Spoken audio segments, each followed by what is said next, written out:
விஜய் வந்து காவேரியை கூட்டின்னு போகலான்னு வராரு. ஆனால் அவங்க அம்மா வந்து காவேரி அனுப்ப மாட்டேங்கிறாங்க. காவேரியும் வந்து நான் வரல அப்படின்ற மாதிரி சொல்கிறாங்க. அதை கேட்டு விஜய் என்ன பண்ணுறதுன்னு தெரியாமல் தவிக்கிறாரு. எல்லாருமே வந்து அவங்க அம்மா கிட்ட சொல்கிறாங்க. ஆனால் வந்து அவங்க அம்மா கேட்க மாட்டேங்கிறாங்க. காவேரி அனுப்ப முடியாது தம்பி, உங்கள் வேலையை பார்த்துன்னு கிளம்புங்க முதல்ல அப்படின்றாங்க. காவேரி எந்த நிலைமையில் இருக்கான்னு உங்களுக்கு தெரியுமான்னு விஜய் வந்து உண்மையை சொல்ல வராரு. காவேரி கர்ப்பமாக இருக்க உண்மையை. ஆனால் காவேரி வந்து பயங்கரமாக வந்து அதட்டி வந்து விஜயை வந்து தடுத்துடுறாங்க. எதுவுமே சொல்ல விடாமல் பண்ணிடுறாங்க. முதல்ல இங்கேருந்து கிளம்புறீங்களா? அதான் நான் வரலன்னு சொல்லிட்டேன், எங்கள் அம்மா பேச்சு தான் நான் கேட்க முடியுங்கிறது, முதல்ல கிளம்பி போங்க அப்படின்னு சொல்லிட்டு சமையை திட்டி விட்டுறாங்க. அதனால் விஜய் என்ன பண்ணுறது தவிச்சு மனசு கஷ்டத்தோடு வீட்டுக்கு வராரு. தாத்தா கிட்ட நடந்த விஷயத்தை எல்லாத்தையுமே வந்து விஜய் சொல்கிறாரு. இதை கேட்டு பாட்டியும் வந்து ராதாவும் ரொம்ப சந்தோஷப்படுறாங்க. அப்பா நல்ல காலம், நம்ம நினச்சது நடந்துடுச்சு, இதுக்கப்புறம் எந்த பிரச்சனையும் இல்லை அப்படின்னு சொல்லிட்டு ரொம்ப சந்தோஷப்பட்டு இருக்காங்க.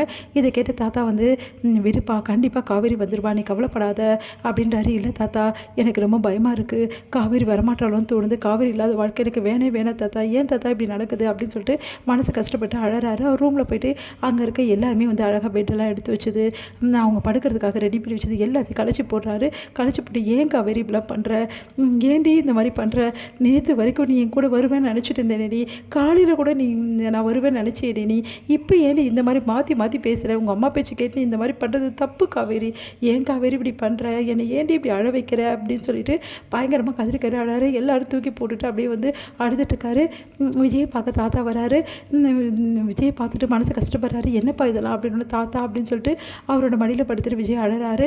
அதை பார்த்து தாத்தா மனசு கஷ்டப்படுறாரு. கவலைப்படாத விஜய், கண்டிப்பாக காவேரி வந்துடுவா, நீ ஏன்டா இப்படி கஷ்டப்படுற அப்படின்னு. இல்லை தாத்தா, உங்களுக்கு தெரியாது தாத்தா, காவேரி இப்போ என்ன நிலைமையில் இருக்கான்னு உங்ககிட்ட சொல்ல முடியல தாத்தா, ஆனால் நான் சொல்லுவேன் கண்டிப்பாக ஒரு நாள். ஆனால் தாத்தா ப்ளீஸ் தாத்தா, எனக்கு காவேரி வேணும் தாத்தா. ஏன் தாத்தா காவேரி என்கிட்ட இப்படி நடந்துக்கிறா, காவேரி ஏன் தாத்தா வீட்டுக்கு வர மாட்டேங்கிறா, அவங்க அம்மா ஏன் தாத்தா இப்படிலாம் பண்ணுறாங்க, அதுக்கான கேள்வி கண்டிப்பாக இருக்கும்ப்பா, நீ கவலைப்படாத, தாத்தா இருக்க வரைக்கும் நீ கவலையே படக்கூடாது விஜய், உன் தாத்தா நான் இருக்கேன், இந்த பிரச்சனையை நான் பார்த்துக்கிறேன் அப்படின்றாரு. தாத்தா அப்படின்னு சொல்லிட்டு அழறாரு. நீ சாப்பிடுப்பா அப்படின்னு. இல்லை தாத்தா எனக்கு பசிக்கல தாத்தா அப்படின்னு சொல்லிட்டு விஜய் வந்து படுக்க ஆரம்பிக்கிறாரு. இங்கே தாத்தா வந்து மனசு கஷ்டப்பட்டு வராரு.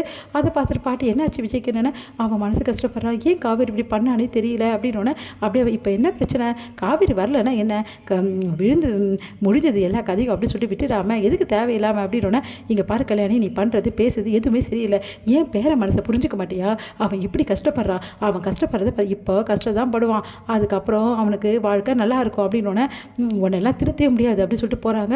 உடனே கல்யாணியும் வந்து என்ன பண்ணுறாங்க, சந்தோஷமாக இருக்காங்க.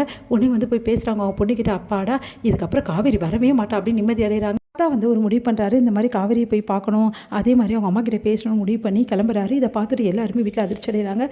தாத்தா நிஜமாலே காவேரியை கூட்டு வந்துடுவீங்களா, நான் கூட்டு வரேன்ப்பா அப்படின்னு சொல்லிட்டு போகிறாரு. இதை பார்த்து வந்து செமையாக டென்ஷன் ஆகிடுறாங்க பாட்டியும் அதுக்கப்புறம் அவங்க பொண்ணும். இங்கே வந்து காவேரியை வந்து பார்க்குறதுக்காக தாத்தா வந்து போகிறாரு.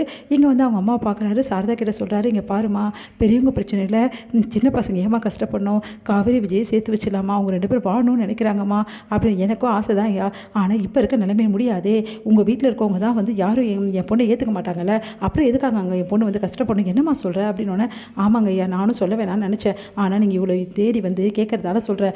உங்கள் வீட்டு அம்மாவும் அதுக்கப்புறம் உங்கள் வீட்டு பொண்ணும் வந்து எங்ககிட்ட பேசியிருக்காங்க, இந்த மாதிரி காவேரியை அவங்க ஏற்றுக்க மாட்டாங்களாம், எல்லாரும் சேர்ந்தா முடிவு பண்ணியிருக்கோங்கன்னு சொல்கிறாங்க, ஆனால் நீங்கள் இப்போ என்னென்ன எனக்கு தெரியாதுன்றீங்க அப்படின்னு அதிர்ச்சி அடைகிறார் தாத்தா.